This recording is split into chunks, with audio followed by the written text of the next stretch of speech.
Bien, muy buenas noches a todos los asistentes a este ciclo de conferencias organizada por la Academia Nacional de Ciencias como parte de sus actividades de promoción y difusión de ciencia.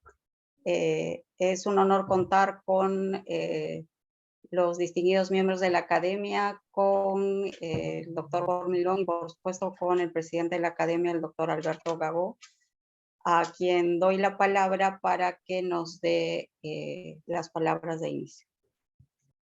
Bueno, buenas noches a todas y a todos. Antes que nada, darles la bienvenida y agradecerles por su asistencia a esta conferencia, que es el inicio de un ciclo de conferencias en el año. Luego, para los que no conocen lo que es la Academia Nacional de Ciencias, informarlos que esta es una asociación que agrupa científicos muy destacados, que abarcan diversas especialidades que van desde las ciencias naturales y exactas hasta las ciencias sociales. Siendo justamente, como ya se menciona, uno de sus propósitos principales la difusión del conocimiento científico, considerando, por supuesto, el carácter holístico de este. Bueno, dentro de esta dimensión de difusión de los avances científicos, es en particular muy importante para nosotros conocer o dar a conocer también las contribuciones de nuestros científicos aquí en el Perú.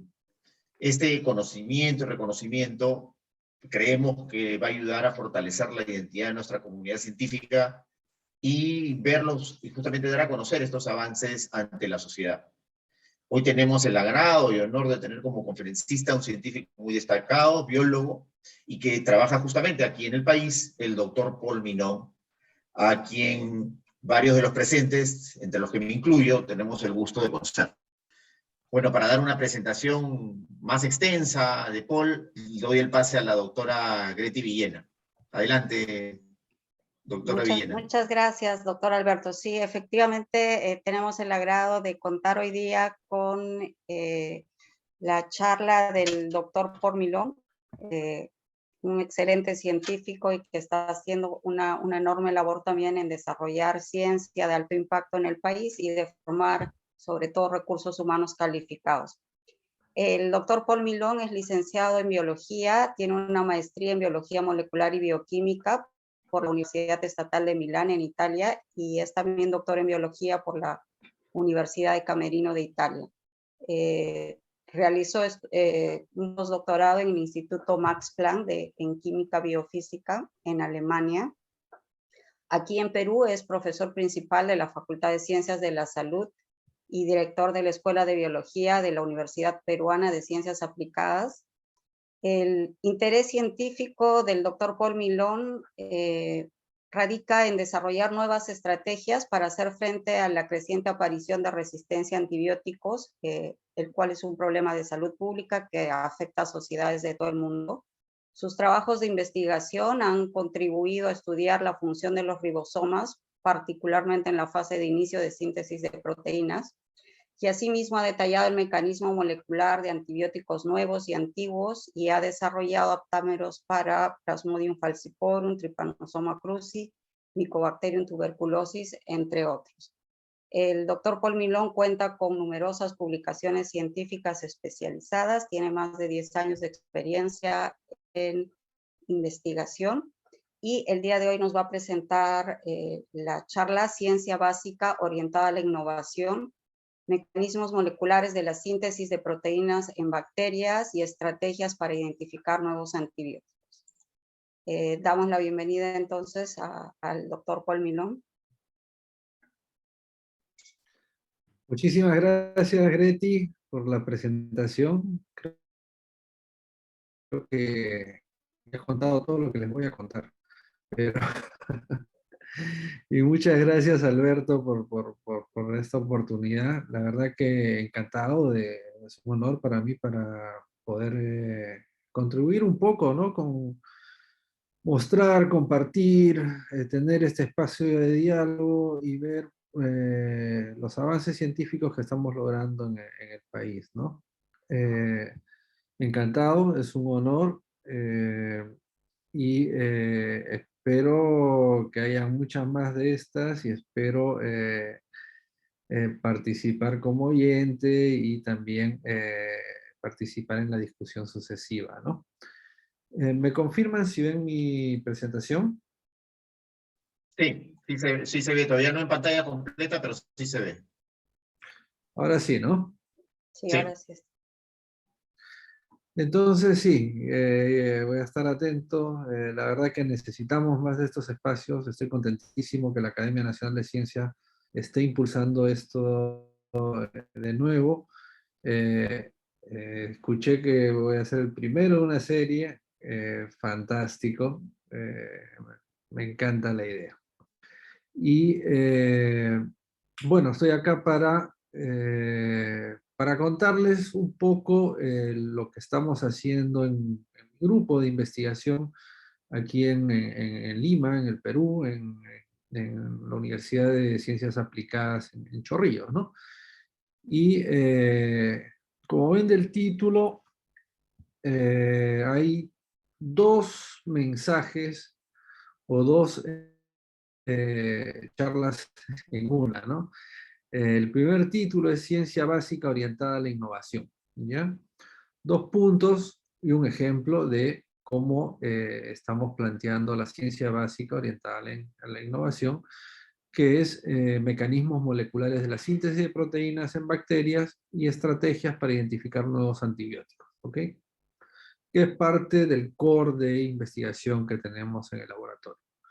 Pero empecemos por el primero, porque es un concepto bastante reciente. Ciencia orientada a la innovación. Innovation Oriented Science, ¿ok? Uno empieza a jugar con las palabras, empieza a ver y efectivamente este es un movimiento, una nueva estrategia de la Comunidad Europea sobre todo para el financiamiento de la ciencia, ¿ok? Es lo que se viene en la Comunidad Europea para financiamiento de la ciencia. El nuevo Framework Program se basa en este concepto, ¿no? Innovation Oriented Science. ¿Y de dónde viene y cómo es que funciona? Nosotros conocemos el I más D más I, ¿no? Investigación más desarrollo tecnológico más innovación, que da una idea de secuencialidad, ¿no? Que tú tienes que hacer investigación primero para generar conocimiento. Ese conocimiento lo puedes o no volver en un desarrollo tecnológico. El desarrollo tecnológico puede o no ser un producto, un servicio, algo que llega al mercado que satisfaga una necesidad de las personas. ¿Ok? Innovación se entiende como un producto, un servicio nuevo basado en tecnología, en ciencia, que satisface una necesidad de una población. ¿De acuerdo? No es solo salir a vender algo nuevo. ¿Ok? Es algo que deriva de un proceso de ciencia, de investigación. ¿De acuerdo? Luego tenemos el CTI, que es muy parecido, Ciencia, Tecnología e Innovación, solo que a diferencia del I más D más I, no existe una interdependencia tan direccional.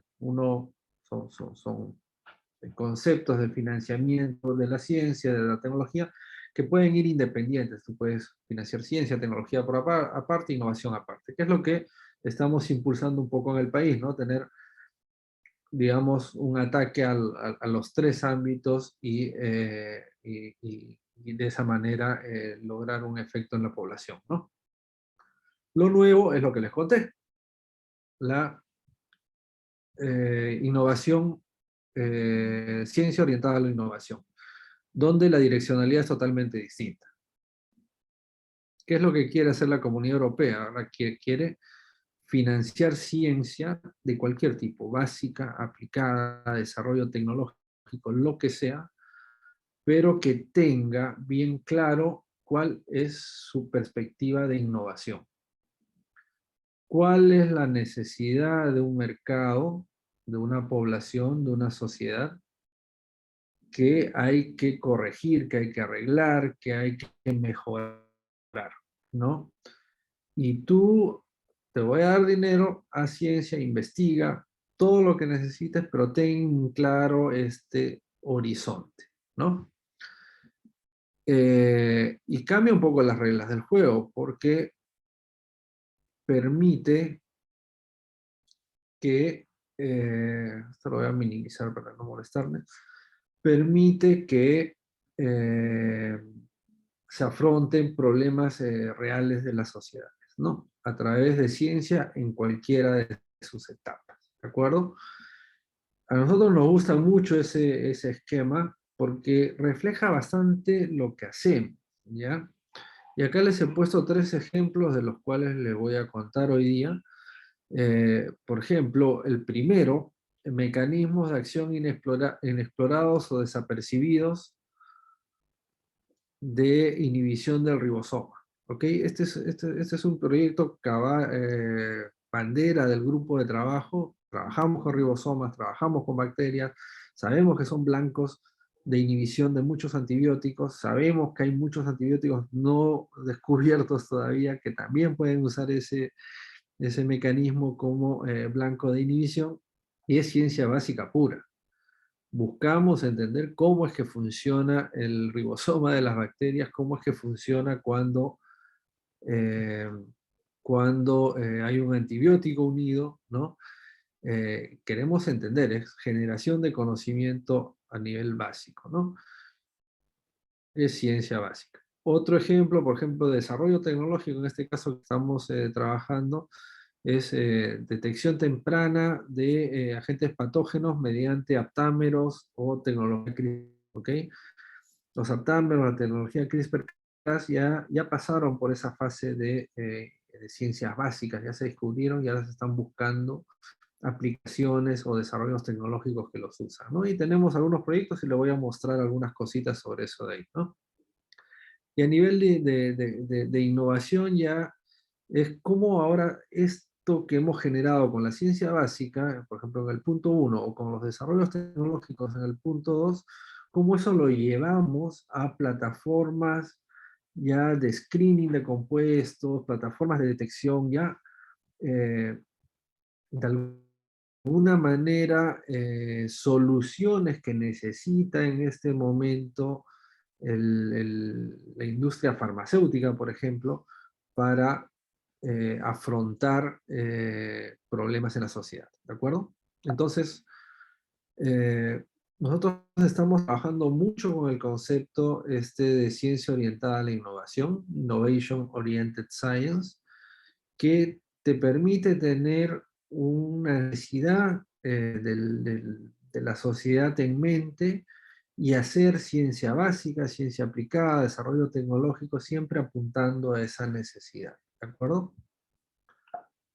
Entonces, ¿cuál es el problema central que requiere un buen factor de innovación y, por supuesto, mucha ciencia detrás y mucho desarrollo tecnológico? Y es un problema común no solo a distintos países, en realidad es un problema global, sino también es un problema común a distintas industrias, áreas eh, eh, productivas, ¿no? Y el problema son los microorganismos patógenos. Tenemos muchos microorganismos patógenos que afectan la producción de aves, de carnes, la agricultura, la veterinaria. En el caso del Perú tenemos un montón de microorganismos que afectan el café, la papa, etc. Tenemos muchos de estos microorganismos que causan pérdidas comerciales no indiferentes en nuestro país, y no solo en nuestro país, sino en el mundo. Más allá de eso, también tenemos el problema de los microorganismos que causan eh, problemas de salud, ¿no? Lo hemos visto con la pandemia, tenemos otros endémicos en el país y en zonas tropicales como estamos en el Perú, que es un problema. Entonces, ese es un espacio en el cual la sociedad representada por las personas y la sociedad representada por sus sectores productivos requieren soluciones innovadoras a gritos, ¿ok? Y dos cosas nacen inmediatamente, uno puede pensar inmediatamente. Por un lado, necesitamos fármacos, ¿no? Combatir estos microorganismos a través de drogas, a través de fármacos. Y por otro lado, necesitamos tecnologías de detección temprana de la presencia de estos microorganismos, ya sea para salud, ya sea para agricultura, ya sea para la ganadería. Necesitamos plataformas que puedan, de alguna manera, permitir una detección temprana y costo eficiente de los microorganismos. Entonces necesitamos dos cosas: fármacos para combatirlos una vez que la enfermedad está progresando, y detección temprana para evitar de que estas enfermedades se propaguen rápidamente, ¿no?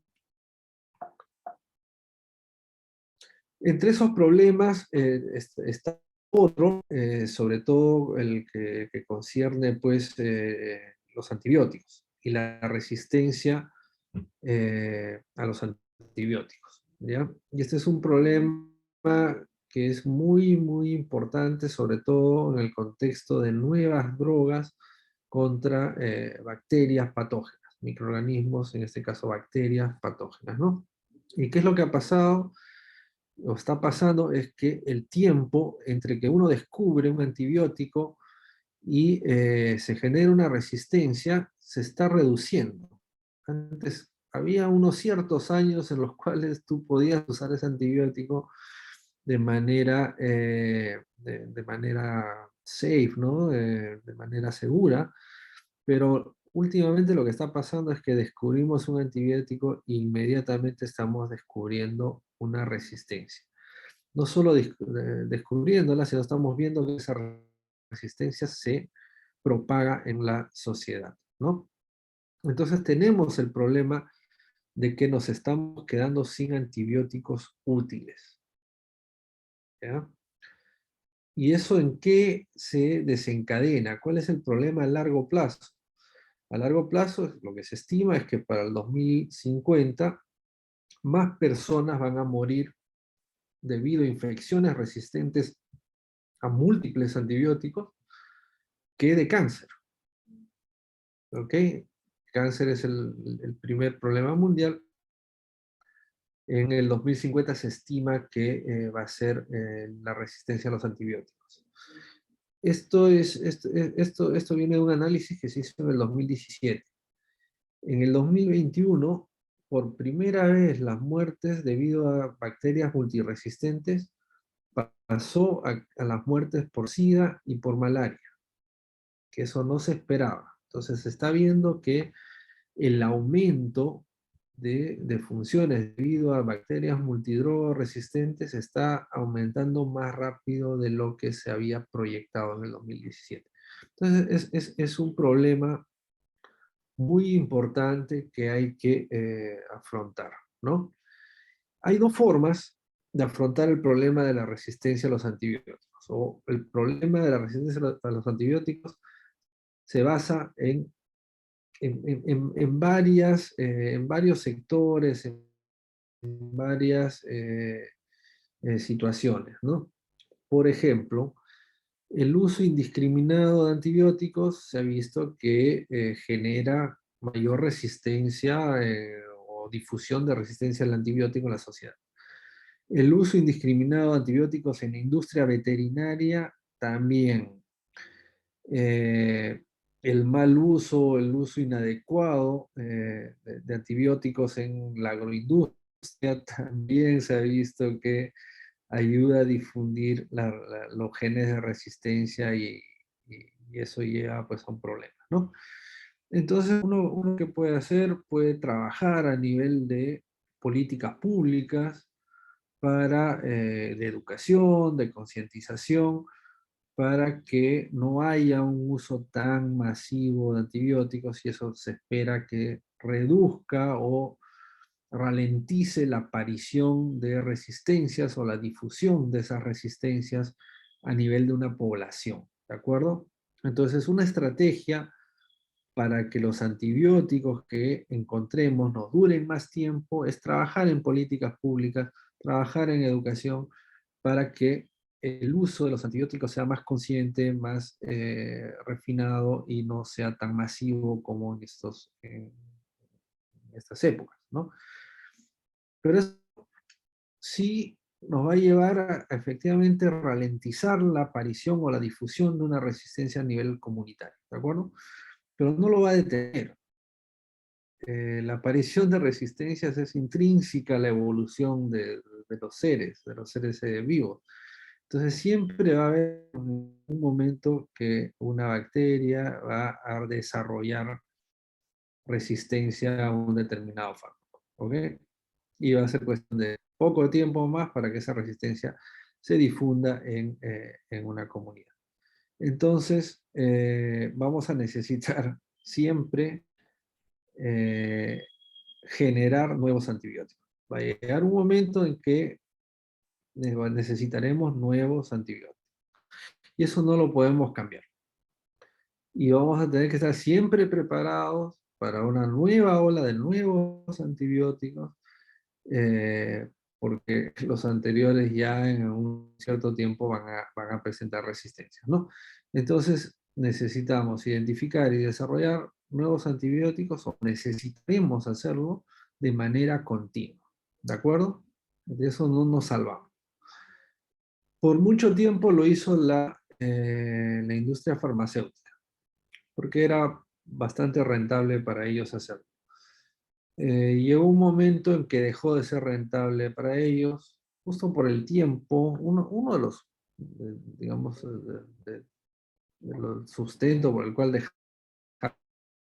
dejaron de invertir en antibióticos, fue porque el tiempo que se demoraban en hacer la investigación, las fases preclínicas, clínicas, etcétera, y la inversión que necesitaba, el tiempo era muy corto y la inversión era muy alta. Y de repente sacaba un nuevo antibiótico al mercado y ya tenía resistencia, ¿no?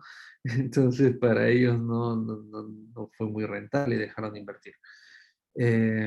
Ahora son los gobiernos nacionales de los distintos países y fundaciones sin fines de lucro que se están cargando el problema encima, ¿ya? Y la crisis es tal en este momento que muchos países están abriendo líneas prioritarias de investigación para la identificación de nuevos antibióticos, ¿ya? Es un problema bastante grave. Tenemos solo 6 actualmente que están en fases preclínicas, que es muy bajo. Y el plan era 25 para el 2025. Estamos a 3 años y estamos lejos todavía, estamos en 6, ¿no? Entonces vamos a necesitar siempre nuevos antibióticos. Siempre en la óptica y ese es un campo de innovación abierto, ¿no? Nosotros científicos podemos, a través de la ciencia, la tecnología, contribuir ampliamente en innovar, en innovación, en cubrir esa necesidad que tiene la sociedad, ¿de acuerdo? Entonces, ¿qué es lo que hacemos nosotros? Nosotros hacemos, como les contaba, ciencia básica, desarrollo tecnológico y con una mirada en la innovación. La parte de ciencia básica, una de las líneas principales del laboratorio es el estudio de cómo se sintetizan las proteínas al interno de las bacterias, ¿ok?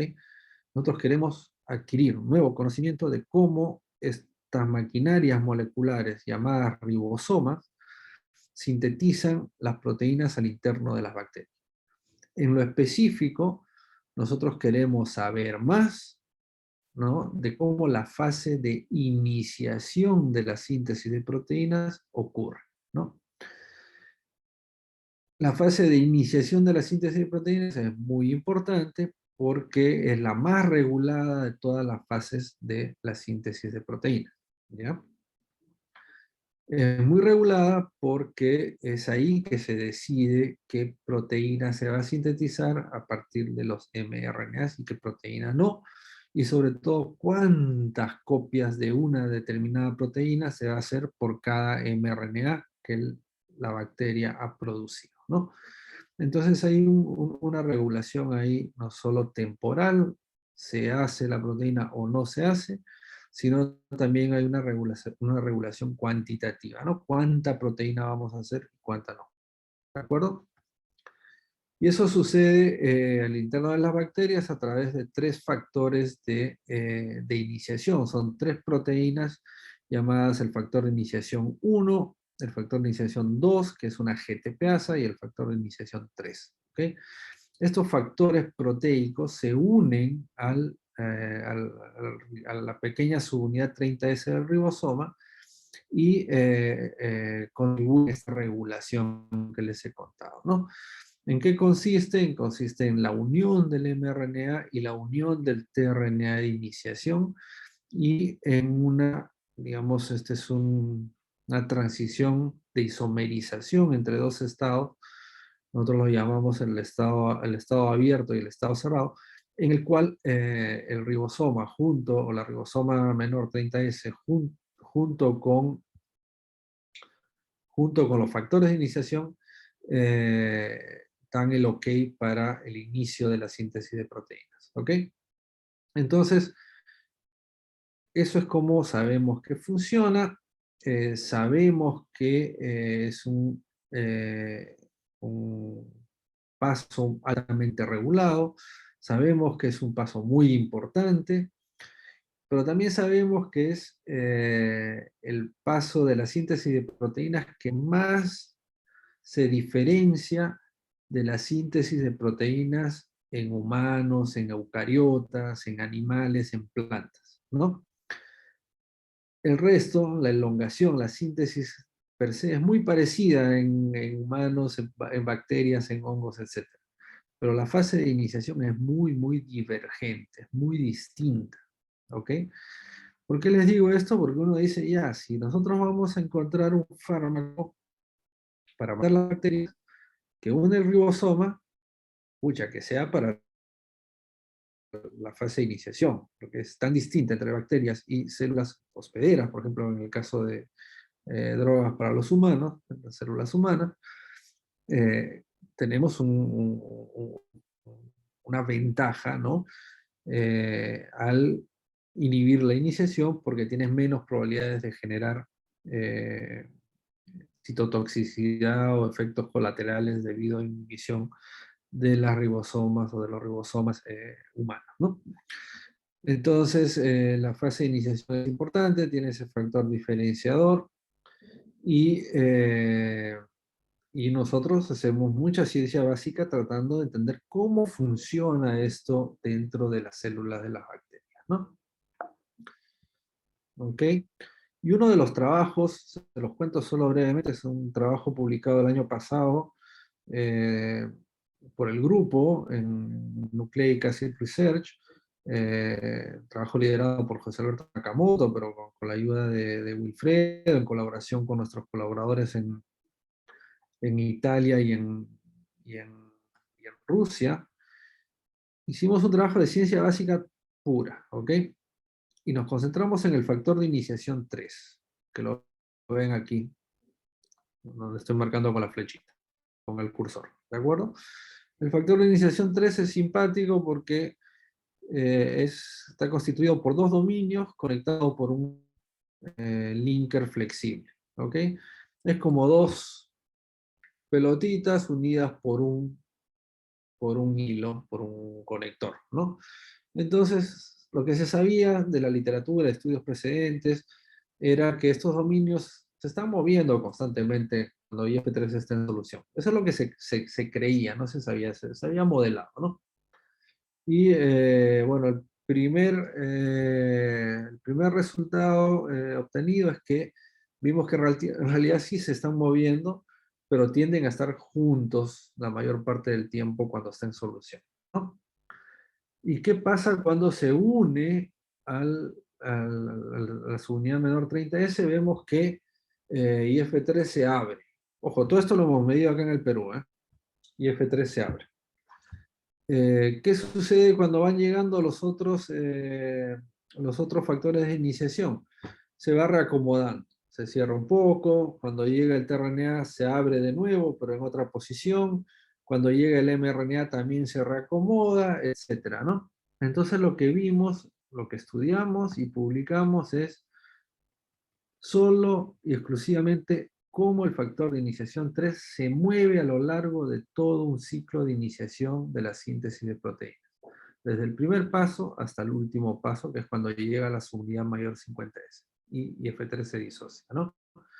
Medimos sus movimientos, en qué dirección se mueven los dominios, pero también medimos a qué velocidad estos movimientos ocurren, ¿no? Y acá lo pueden ver 5 por segundo, 11 por segundo, ¿no? 3 por segundo, 17 por micromolar por segundo, etc.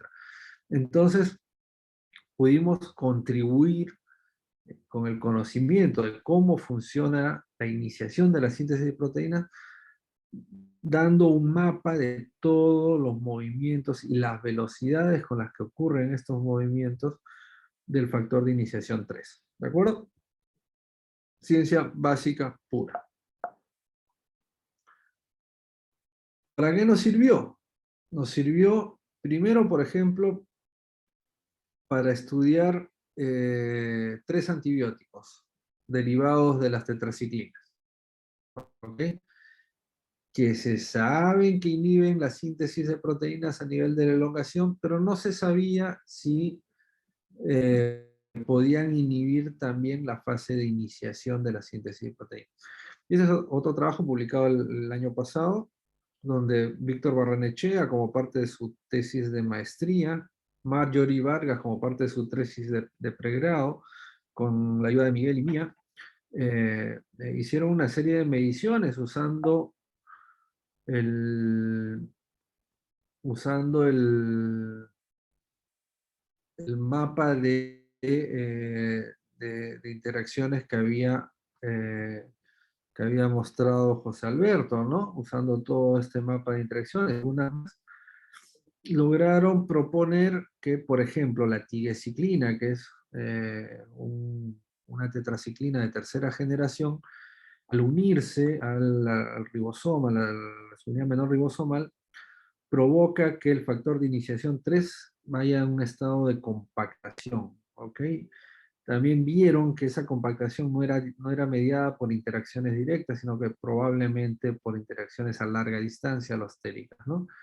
Y otra cosa que vieron es que la presencia de tigecyclina hacía que el factor de iniciación 1 se vaya quedando, se una más fuerte al ribosoma, ¿no? Y lo que hacía es disminuir la velocidad de disociación del factor de iniciación 1 y finalmente promoviendo su estadía en el ribosoma final, ¿no? Y eso significa que si el factor de iniciación 1 no se puede disociar, este complejo no es activo, ¿no? Entonces, propusimos a través de este estudio que la tigecyclina y las otras 2 tetraciclinas tienen mecanismos complementarios a los que ya se conocían. Este es un mecanismo de inhibición nuevo que estábamos proponiendo. Le gustó muchísimo a los revisores y a la comunidad y es otro ejemplo de investigación básica, ¿no? Acá vamos a ver, la pregunta era, bueno, sabemos que inhibe otras fases de la síntesis de proteínas, veamos si inhibe también la iniciación, ¿no? Y empieza así el proyecto, ¿de acuerdo? De manera similar con otro antibiótico, también lo publicamos el año pasado, este sí fue liderado por nuestros colaboradores en Rusia. Yo tuve una pequeña participación en ellos en toda la fase de iniciación, y es sobre el antibiótico amicomicina. Este es un antibiótico que no se usa, es muy potente,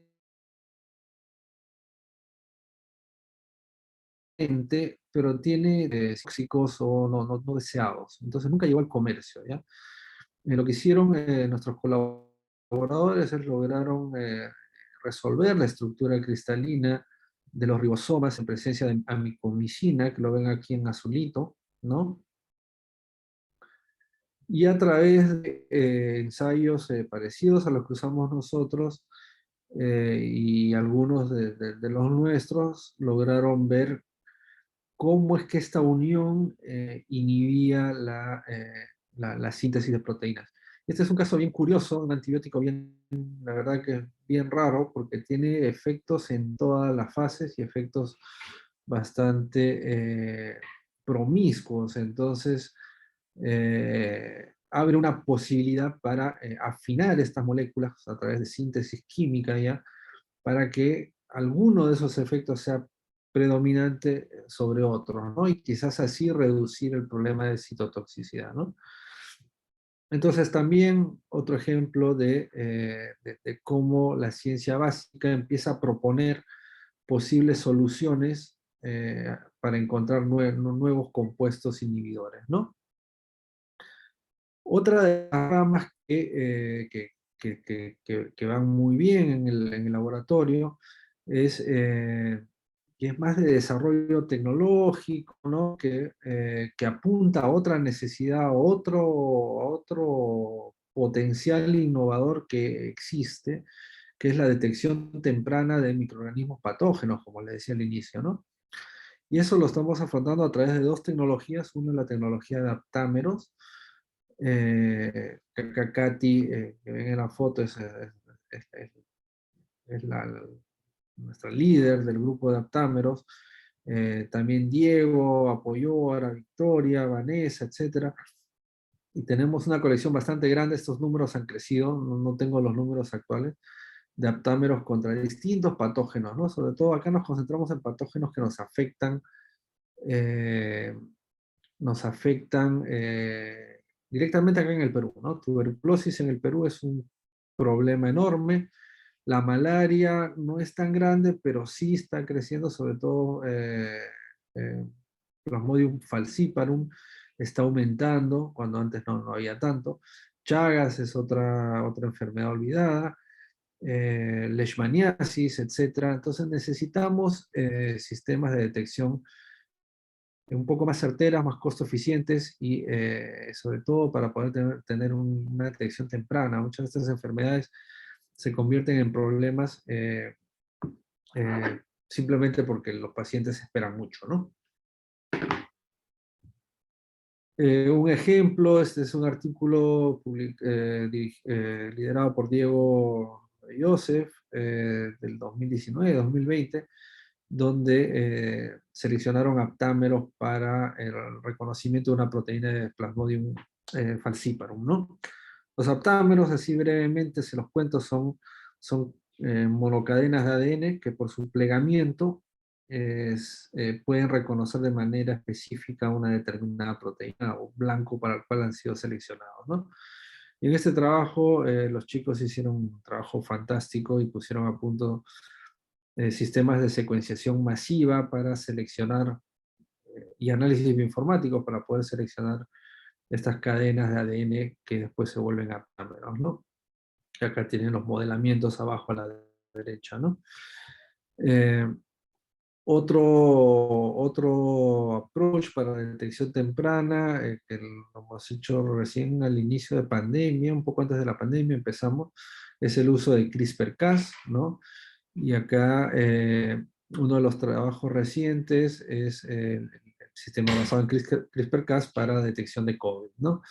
Este es un trabajo de todo el laboratorio que fue nuestra forma de responder un poco a la emergencia de la pandemia, ¿no?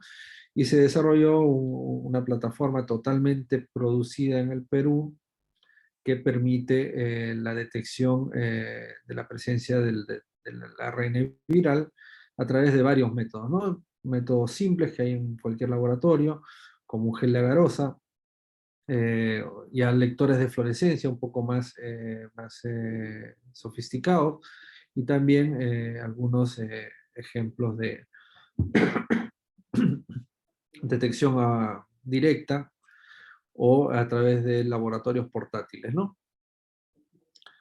Les muestro brevemente, por ejemplo, acá el laboratorio portátil, un laboratorio que es del tamaño de una computadora que te permite, acá tiene un termociclador, o sea, te permite hacer la reacción de PCR, y acá tiene un transiluminador, ¿no?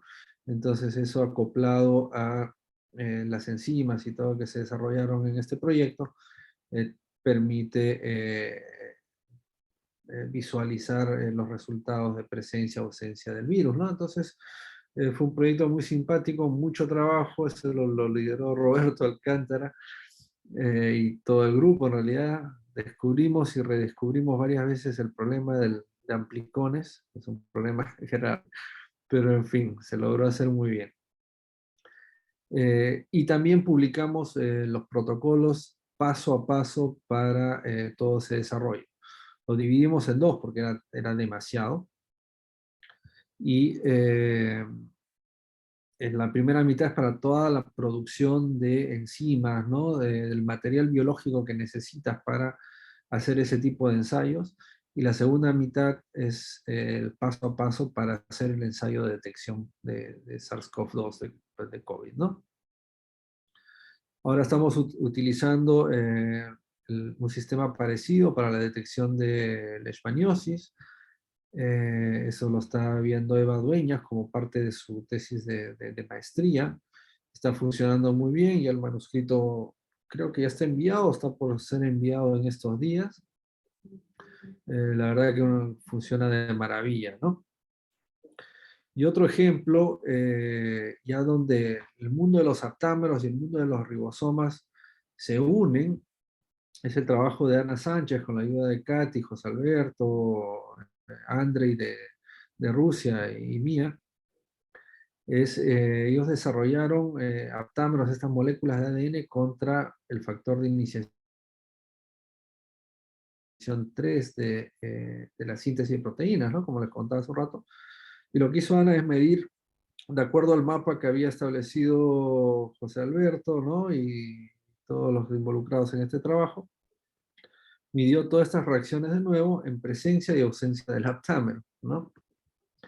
Y encontró, acá les pongo el resumen, que el aptámero bloqueaba prácticamente las reacciones a partir de la unión del tRNA en adelante, ¿no? Por ejemplo, acá un ejemplo les he marcado en rojo. Normalmente en ausencia del aptámero esto sucede en 3 segundos. En presencia del aptámero puede llegar hasta 5 minutos, ¿no? Entonces, esta molécula generada por evolución in vitro tiene un efecto muy drástico en la progresión de la síntesis, de la iniciación de la síntesis de proteínas, ¿no? Entonces, es algo simpático, esto tenemos que enviar este manuscrito corregido pronto y es un ejemplo también ya de mucha ciencia básica que ya está mirando a un posible nuevo inhibidor, a un posible nuevo mecanismo que podamos explotar para tener nuevos antibióticos a futuro, ¿no? Siempre en la misma línea, el trabajo de Katy y de Ana también desarrollaron aptámeros para otro factor de iniciación, el factor de iniciación 2, y ahora Lesia Tello, con la ayuda de Ana, bueno, Lesia se ha producido el factor de iniciación 2, le va a poner también fluoróforos y va a medir, pues, con la ayuda de Ana, el efecto de este aptámero, ¿no? En la iniciación. Otro ejemplo, otro trabajo de ciencia básica donde medimos en colaboración con Rebecca Corrigan de Sheffield en UK, medimos otras GTPasas del ribosoma. Estas están involucradas en la biogénesis del ribosoma, ¿no? No tanto en la síntesis de proteínas, pero en cómo se sintetizan nuevos ribosomas. Estudiamos algunas de sus reacciones bioquímicas y la influencia de algunas moléculas, y al mismo tiempo ya tenemos un mapa de cómo estas reacciones ocurren, y también se le hicieron aptámeros contra estas proteínas, y ese es el trabajo de Nicole, con Willy, con Katy, que ya mandaron sus secuencias a Rebeca, sus aptámeros, para que vayan midiendo la actividad que tienen estos nuevos aptámeros frente a estas enzimas, ¿no? Es otro ejemplo de cómo la ciencia básica nos da un mapa que nos permite nuevos puntos de control, nuevos puntos importantes que al inhibirlos, inhibes el crecimiento de los microorganismos, ¿no? Entonces, ya para concluir, estamos trabajando con el modelo de Innovation Oriented Science, ¿ok? Ciencia ambiental e innovación, y de lo que les he contado podemos poner en la parte de ciencias duras, la caracterización de mecanismos de acción de antibióticos, desarrollo de sensores basados en FRET, desarrollo de aptámeros con modificaciones químicas y cosas raras que no les he podido contar porque se hace muy larga la historia, producción y optimización de enzimas, nuevas proteínas, etc. Todo eso va, digamos, de la mano de la ciencia dura, ¿no? Básica y aplicada, pero siempre con la idea de cubrir una necesidad de la sociedad del mercado, ¿no? Que en este caso es un problema común al sector salud, veterinario, agrícola, incluso para investigadores. Desarrollo de ensayos de screening para nuevos antibióticos, nuevos inhibidores, nuevos kits de detección, ya sea basados en aptámeros, en CRISPR-Cas o una combinación de ellos, ¿no?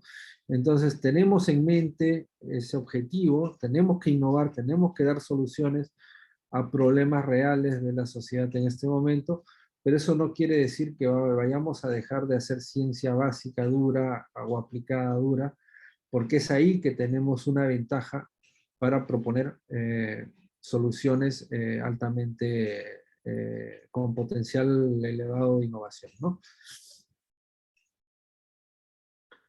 Finalmente quiero agradecer un poco a todos, ¿no? El grupo de trabajo es bastante grande, he mostrado data de la gran mayoría de ellos, algunos de ellos todavía no, por ejemplo, Victoria, Mario, Nicole, Alicia, Mía y César, ellos acaban de llegar.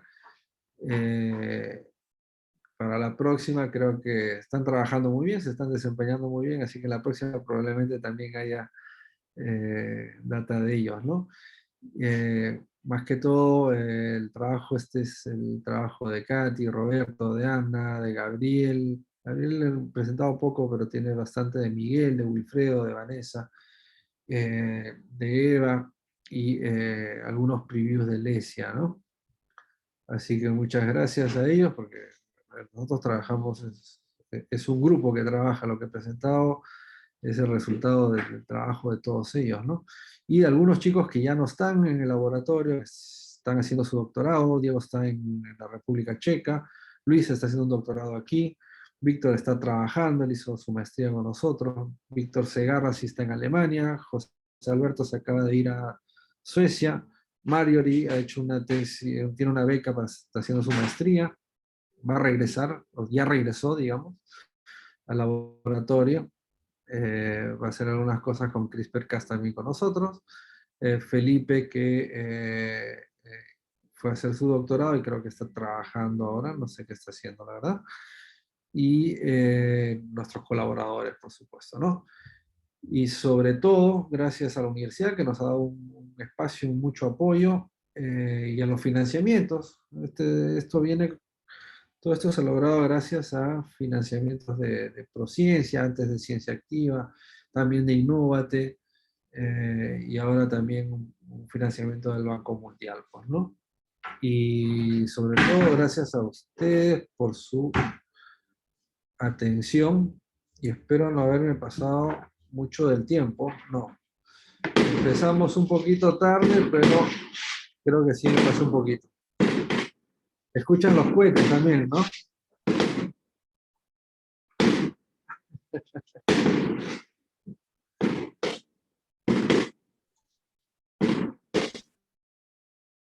Muchas gracias, Paul. Realmente excelente la presentación y con un mensaje bastante potente respecto a que sí es posible hacer ciencia de alta calidad en el país y que el conocimiento es útil, ¿no? Entonces creo que es un perfecto ejemplo de por qué seguir insistiendo en apoyar la ciencia básica en el país, y también el por qué debemos estar bastante conscientes y entusiastas de saber que este conocimiento puede convertirse en innovación de alto impacto.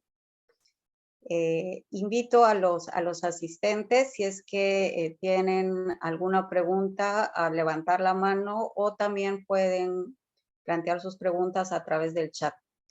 Yo tenía una pequeña pregunta respecto a los aptámeros. ¿Piensas que esto puede ser una alternativa a la rápida aparición de resistencia a antibióticos tradicionales?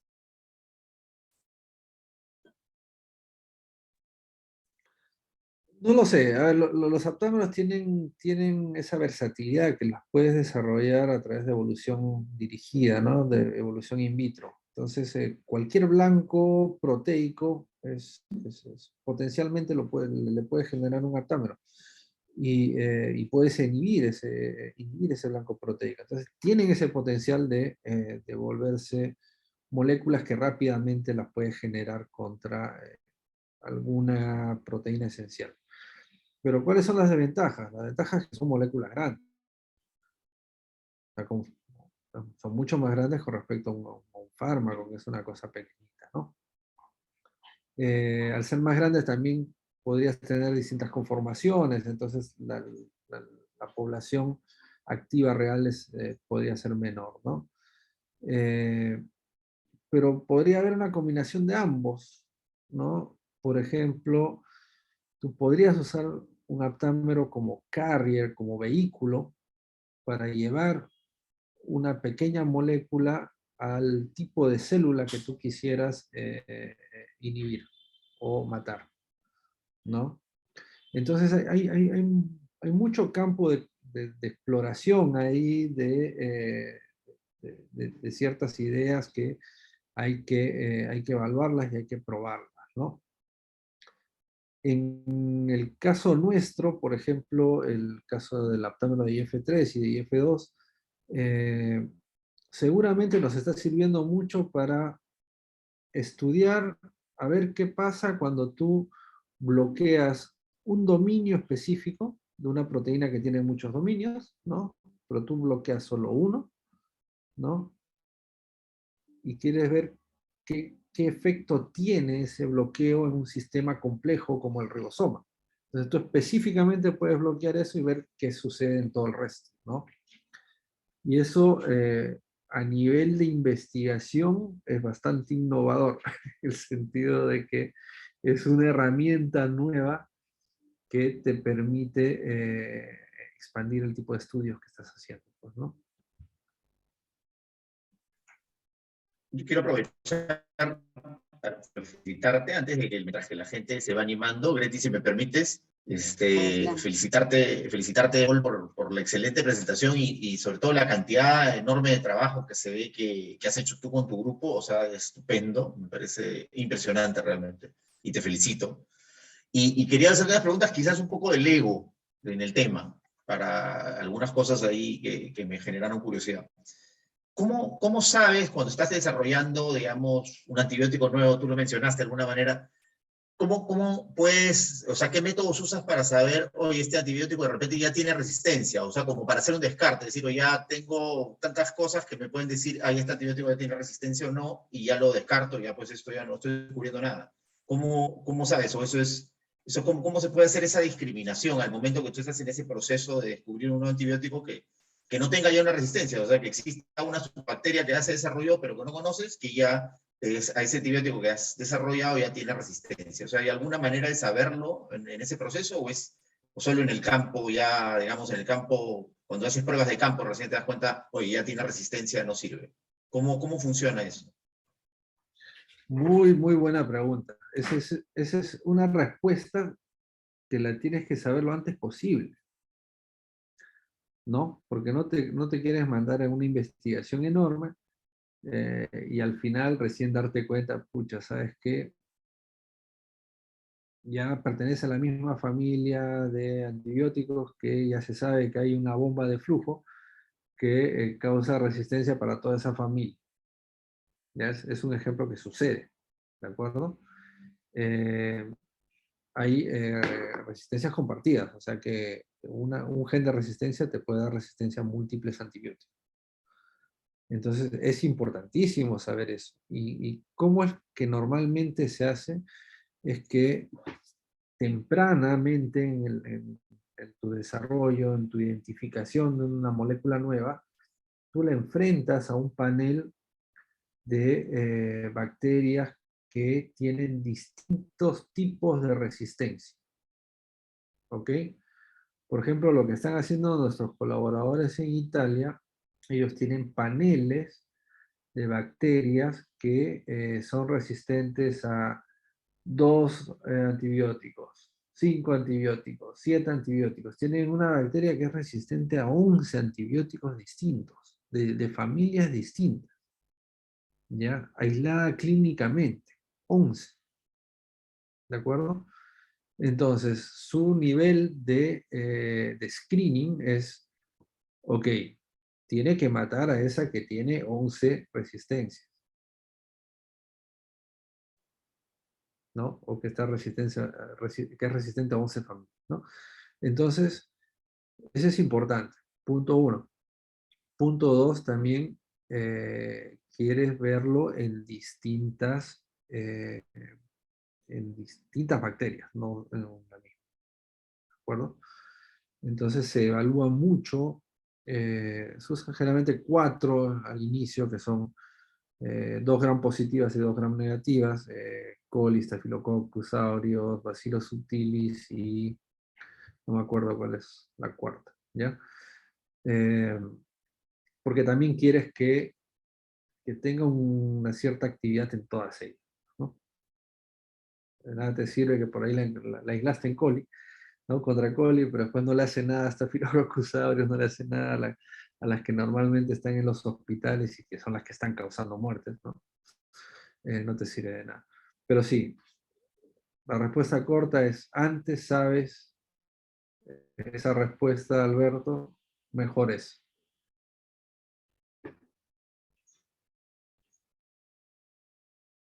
Gracias, Paul. Creo que Greti hay preguntas. Sí, hay una pregunta por el chat de Arturo Paredes. Bueno, dice, felicidades por su presentación, a usted y a su equipo por los logros y artículos generados para la ciencia. Efectivamente, te felicito porque a la par de que estás realizando investigación, estás publicando, tienes una excelente producción de artículos científicos. La pregunta de Arturo es, ¿está dentro de su interés de desarrollo trabajar algo sobre bacteriófagos y sus mecanismos para contribuir a la problemática en torno a la resistencia a antibióticos convencionales? Arturo, te cuento. Yo nací como un bacteriófago fan, porque mi tesis fregado era sobre bacteriófagos, en particular sobre el fago P4, que es un fago satélite, que necesita que haya otro fago para poder subsistir, ¿ya? Entonces siempre tengo la biología de los fagos en la cabeza, yo en cualquier momento quiero regresar, ¿no? Quiero regresar y hacer algunas cosas con los fagos. Los desarrollos que he estado siguiendo, muy poco en realidad, pero sé que hay muchos, de la combinación de tratamientos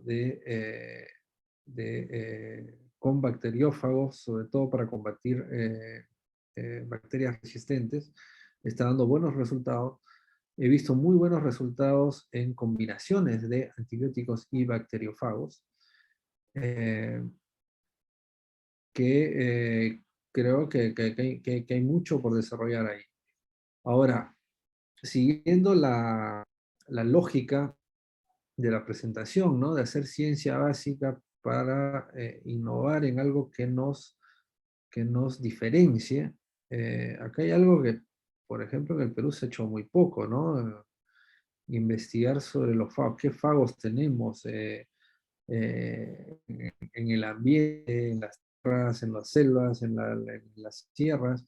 y no hay un trabajo coordinado. Por ejemplo, tenemos acceso a muchas cepas clínicas de bacterias resistentes, pero no tenemos un cepario de fagos para poder enfrentarlos y ver si encontramos algún fago que es específico para una Klebsiella, para algo que nos está afectando a los hospitales, ¿no? Entonces, yo estoy interesado, estoy más interesado en apoyar a alguien que quiera hacerlo, porque para este tipo de trabajo necesitaríamos fondos y sobre todo los recursos humanos que tengan el interés de empujarlo, ¿no? Pero sí, encantado si quieres conversar alguno de estos días para ver posibilidades o cómo los podemos apoyar, yo feliz. Ok, muchas gracias Arturo y Paul por la respuesta. El doctor José Machare ha pedido la palabra.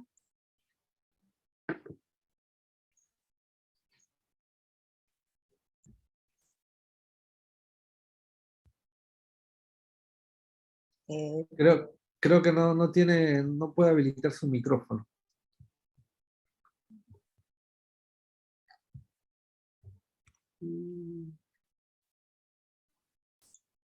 Ok, creo que ya se puede Está. ahora. ¿Sí me escucha? Muchas gracias. Buenas noches con todos. Paul, felicitaciones. Por supuesto, uno aprende mucho en presentaciones, en charlas como esta. Veo que hay algunas otras preguntas, digamos, específicas, técnicas. Yo quisiera hacer una más bien de corte muy general acerca de la ciencia y el Perú. Por lo tanto, es más bien una opinión. Entendemos bien que, deba haber ciencia orientada a la innovación. Es necesaria para el desarrollo y eso no se puede discutir, ¿no? Es claro. La pregunta va más bien para el otro lado. La ciencia que no está orientada directamente a la innovación. Pongo un ejemplo,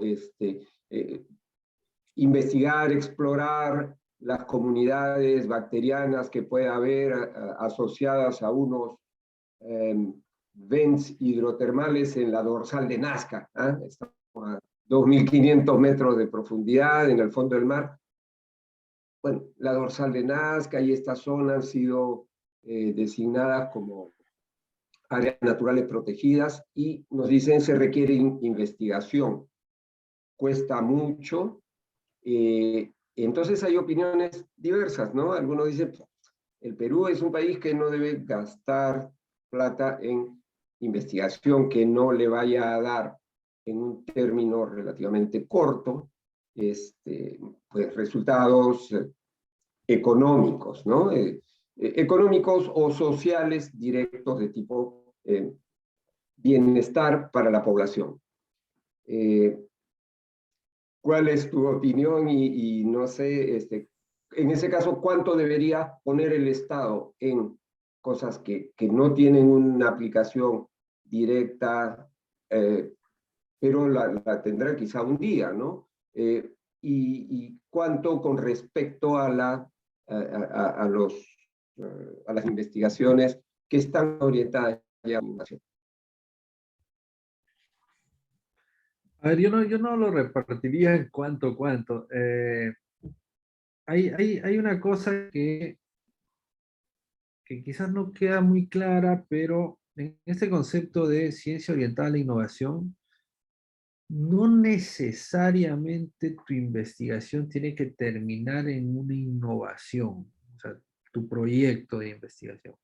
Lo que se le pide al investigador es que tenga claro el horizonte, no necesariamente a corto plazo, puede ser a mediano plazo, puede ser a larguísimo plazo, ¿no?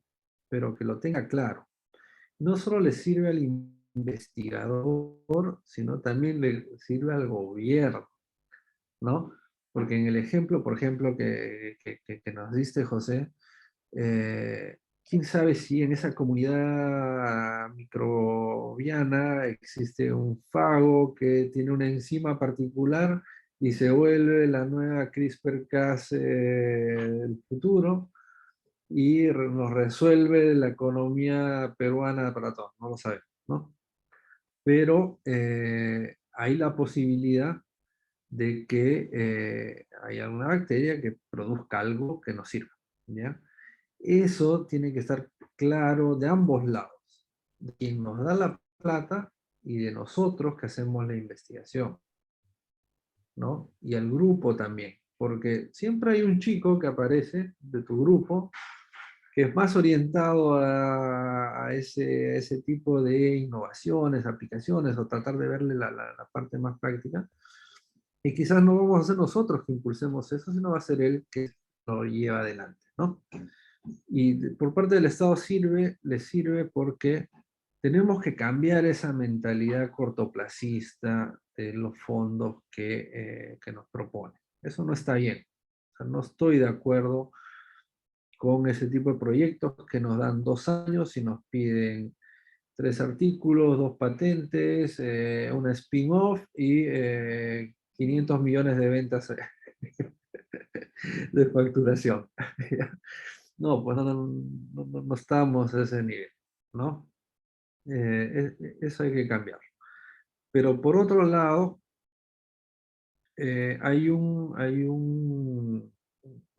digamos, no es, podemos llamar un producto, un resultado que tampoco tenemos que descuidar y que es característico de una ciencia básica que efectivamente no quiere ver la innovación a ningún lado, ni siquiera la ciencia aplicada, ni siquiera el desarrollo tecnológico. Ya quiere hacer ciencia básica pura, ¿no? Por ejemplo, lo que les he mostrado, ¿no? Yo quiero saber cómo se mueve una proteína al interno de la célula. Eso no, ¿no? Pero ¿qué sucede en esos proyectos? Sucede que tú entrenas científicos, tú entrenas recursos humanos. No solo contribuyes con conocimiento, tu grupo contribuye con conocimiento, tú contribuyes con nuevas mentes, nuevos científicos que, eh, que están entrenados en temáticas complejas, mucho más complejas que una ciencia aplicada, que una innovación, ¿no? ¿Ok? Y ese es el resultado más importante de todo. Yo les he mostrado varios papers, pero el resultado más importante es que tenemos un grupo humano que se ha ido formando y hemos logrado encontrar las condiciones para que se vayan quedando de manera estable en el grupo. Y aquellos que han encontrado las oportunidades de irse a hacer sus doctorados afuera se han ido. Muchos de ellos se van a quedar afuera, pero algunos van a regresar con ideas distintas, con perspectivas distintas, y ahí es que se va enriqueciendo el sistema, ¿no? Entonces, la ciencia básica, para mí, su mejor entregable es formación de recursos humanos. Gracias. Muchas gracias, doctor Macharé. Aquí hay una pregunta bastante puntual. Paul dice, buenas noches, felicitaciones por la información. La pregunta es, si un paciente nunca consumió ciprofloxacino, ¿por qué es resistente? Bueno, no soy médico, pero desde el punto de vista biológico, tú no necesitas ser un consumidor de un antibiótico para adquirir una resistencia. La resistencia, de la adquisición de una bacteria que ya trae esa resistencia, que puede ser por contacto, por comida, por lo que sea, ¿no? O en muchos casos se ha visto que es por transferencia de genes, transferencia horizontal de genes, transposones, plásmidos, etcétera, de una bacteria que es resistente, que la adquieres y confiere esa resistencia a una otra bacteria que es patógena y es la que te causa el problema. Y cuando te causa el problema, tú consumes el antibiótico y el antibiótico ya no te va a hacer caso, ¿no? No te va a hacer nada. Entonces, No necesariamente cada uno de nosotros selecciona sus bacterias resistentes debido al consumo, sino simplemente puede llegar por otros lados, o llega la bacteria ya de manera resistente, o viene a través de pedazos de ADN que hacen que una bacteria se vuelva resistente, ¿no?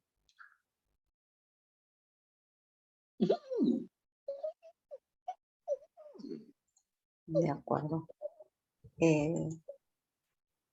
Gracias, Paul. Creo que no hay más preguntas. Yo quizás quería cerrar con una pregunta, también Ok. ahorita ya me da justamente lo que habló José y el tema de la innovación. Una pregunta, Paul, sobre justamente la parte digamos, que tú contabas de que, bueno, se identifica en el mercado y tratas de hacer la innovación, pero ¿cuál es la recepción en el mercado peruano de estas innovaciones que se hacen en los laboratorios acá locales? O sea, porque también tienes que tener, no solo hacer la innovación, sino que también el mercado te quiera recepcionar o le interese o quiere impulsarlo, ¿no? Digo, me refiero a la industria. ¿Cómo es esa recepción? ¿Cómo tú la percibes? O sea, ¿es buena? ¿No es buena? O sea, ¿se tiene que mejorar?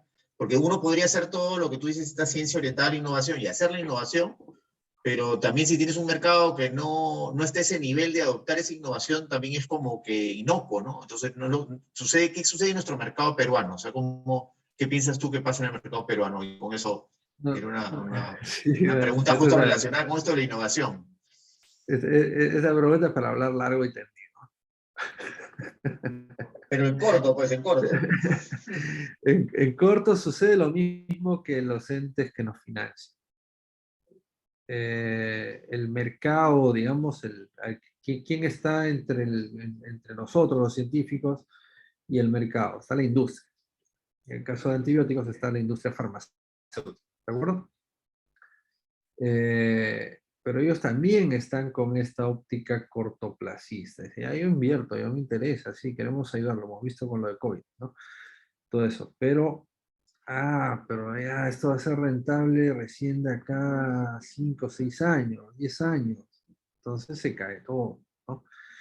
Yo creo que es un poco por el modo en que todo el Perú funciona desde el punto de vista contable. O sea, el año fiscal se abre en una fecha y se tiene que cerrar en esa fecha. Y ahí tú tienes que cerrar tus números y tienes que estar en verde y tienes que demostrar cuánto has ganado. Y si inviertes en enero, tú tienes hasta diciembre para demostrar que tu inversión ha sido rentable, ¿ya? Entonces, una visión más a largo plazo para este tipo de transiciones sería mucho mejor, ¿no?